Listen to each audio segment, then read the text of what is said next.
talk about Proposition 30, and it is the School and Local Public Safety Protection Act of 2012. It is written, supported by, and pushed forward by Governor Jerry Brown. So I want to put an image into your head. I want you all to take this decision that the universe is thrusting upon you, and you have to cut off either your hand or your foot. Now, there are a lot of factors to analyze in this situation, but it basically comes down to this. Which one could you cut off and then continue to lead your normal life? Which one has the least amount of consequences that would affect your life? Okay. So everyone in this classroom should be concerned about Proposition 30 because it directly affects our academic futures due to trigger cuts. Trigger cuts are budget cuts that are designed to fill the deficit that will happen if Prop 30 does not pass. California classroom teachers are faced with the decision of voting yes on Proposition 30 and having the budget stay the exact same, which has not been good this last year or years prior, or voting no and experiencing a worse financial strain than has been years prior. If Proposition 30 does not pass, then K through 12 schools and community colleges will lose $5.4 billion, and University of California and Cal State University systems will lose a minimum of $250 million each. So, saying that, I will inform you guys on what will happen. I will inform you on the misleading motivations behind the Proposition 30 and how the consequences of voting no on voting no will outweigh the consequences of voting yes. I will inform you of what will happen what will happen if Proposition 30 happens. I will inform you of who will be getting taxed and how much revenue will be being raised with Proposition 30, and then I will inform you of where Proposition 30 claims that the tax money will be going towards. So, 3 things will happen if Proposition 30 passes. The first thing is that there's going to be no mid-year budget cuts, meaning no trigger cuts. And that means that the governor has also succeeded in his scare tactics because K-12 schools will not be losing that $5.4 billion, and community colleges won't be losing that money as well. And then the Cal States and UCs won't be losing that minimum of $250 million. The second thing that will happen is that tax increases will happen. The personal income tax will increase, and the sales tax will increase by 4%. The third thing that will happen if Prop 30 passes is that the California education budget will balance. It will balance like this. There's no new money. The governor has had a prospective bill, and basically what he did is he outlined money expecting Prop 30 to pass, and when Prop 30 passes, then that revenue raise will fill the holes that he created when he created the budget. So the budget will balance.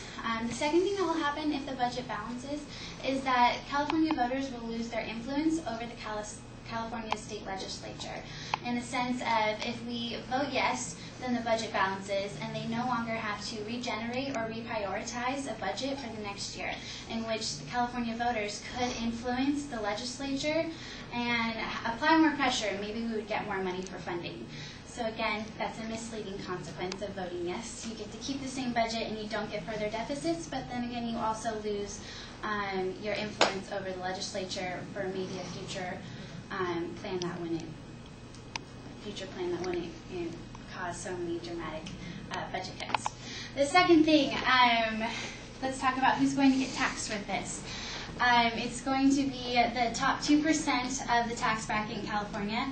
Individuals making $250,000 or more will experience a personal income tax increase of 1%. Households making $300,000 or between $300,000 and $500,000 a year will experience a personal income tax increase of 2%. And if your household is making $500,000 or more a year, you're going to experience a personal income tax increase of 3%. Those percentages are added already onto the personal income taxes that they're already paying, and that will last for 7 years. The second tax that will go into effect is the California state sales tax, which is 1/4%, and everyone will be paying that for the next 4 years if it passes. In its entirety, Proposition 30 raises $6 billion in revenue, and specifically $2.9 billion of that will go to education. And specifically, it'll go into an education protection account, and then the rest of that will be funneled into the general account. So 2.9 will be going into the education protection. The rest of the money will be funneled into the general account, and general includes a vast majority of things. It's very vague for a reason. It has to encompass a lot of the other stuff that doesn't fit into any other categories. And so just remember that when you're voting yes on Prop 30, you're voting for all that money to go to education, but you're also voting for money to go to random things like the Train to Nowhere or environmental acts such as the Sacramento smelt fish, or public safety as well too. The third thing is that Prop 30 claims that the education money will be going into a education protection account fund, which is a specific designated fund within the general fund that is just for education. All that money cannot be distributed, cannot be touched, cannot be moved without voter approval. It will not be used for any other things besides administrative costs, or it will not be used for administration funds. And all of that will be public display. Any money taken from the school districts will be public knowledge. So the way that California is laid out is that all the money from the Education Protection Fund will be distributed to each school district, and the amounts will be available for voters to see and recognize. And then subcategorized further, school districts have to hold public meetings where they discuss how they're going to spend that money within their school district that they receive from this education fund. This does two things. This does give money to school districts that keeps the budget balanced. Schools won't have to shoulder the cost themselves. They'll be receiving state money. But also it centralizes control of the education system in Sacramento.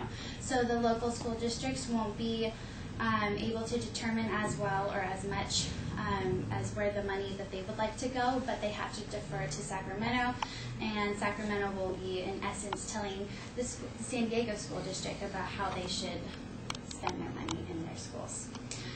So, in conclusion,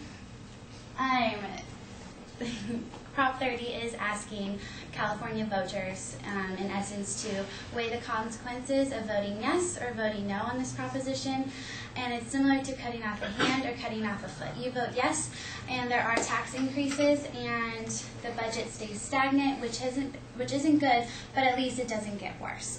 If you vote no, then the budget does get worse, and there is a hope that maybe the legislature will, next time around, take into account that we want more money for education, and maybe that'll come around in the next proposition. So, California voters, I hope tomorrow you assess which one you would rather live with, voting yes or voting no. Thank you.